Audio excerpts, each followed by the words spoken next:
चंद्रकांत रघुवंशी जी। धन्यवाद सभापती महोदय। उत्तर महाराष्ट्रातील अमळनेर येथील संत सखाराम महाराज वाडी संस्थान हे लाखो भाविकांचे श्रद्धास्थान असून उत्तर महाराष्ट्राचे प्रति पंढरपूर म्हणून संपूर्ण राज्यात प्रसिद्ध आहे।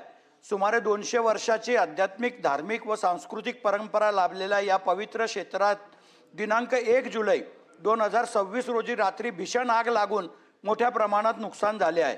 प्राथमिक माहितीनुसार CCTVच्या माध्यमातून शॉर्ट सर्किटमुळे ही घटना घडली असून मंदिराच्या लाकडी रचनेमुळे आगीचे काही क्षणातच भीषण स्वरूप धारण केले।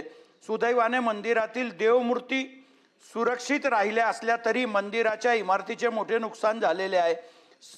स्ट्रक्चरल ऑडिट पूर्ण होईपर्यंत मंदिर भाविकांसाठी बंद ठेवण्यात आलेले आहे।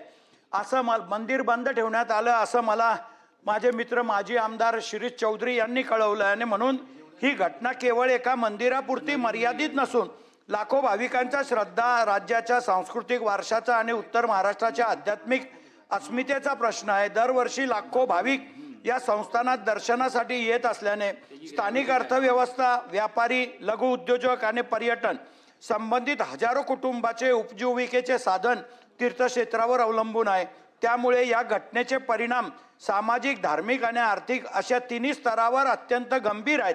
शासनाने या घटनेची तातडीने उच्चस्तरीय चौकशी करून आगीचे नेमके कारण काय निश्चित करावे, संपूर्ण पंचनामा करून नुकसानीचे वस्तुनिष्ठ मूल्यांकन करावे आणि कोणतीही दिरंगाई न करता विशेष आर्थिक पॅकेज मदत म्हणून जाहीर करावे। संत सखाराम महाराज वाडी संस्थानच्या पुनर्बांधणीसाठी विशेष निधी मंजूर करून मंदिराचे जतन, संवर्धन आणि पुनर्निर्माण अत्याधुनिक तंत्रज्ञानाच्या साहाय्याने करण्यात यावे।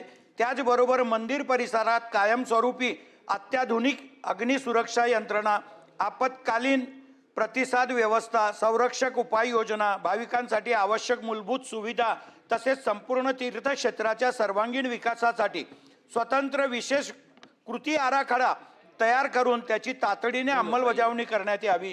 त्यामुळे शासनाने या अत्यंत संवेदनशील विषयात तातडीने हस्तक्षेप करून आवश्यक निधी मंजूर करावा, पुनर्बांधणीची प्रक्रिया युद्ध पातळीवरून हाती घ्यावी आणि संत सखाराम महाराज वाडी संस्थान पूर्वीपेक्षाही अधिक भव्य, सुरक्षित आणि सुविधायुक्त उभारले जाईल यासाठी सर्व संबंधित यंत्रणांना तातडीने आवश्यक कार्यवाही करण्याचे आदेश द्यावेत अशी मी आग्रहाची मागणी या पॉइंट ऑफ इन्फॉर्मेशनच्या माध्यमातून करतोय। धन्यवाद सभापती। सतीश पाटील आहे भाई।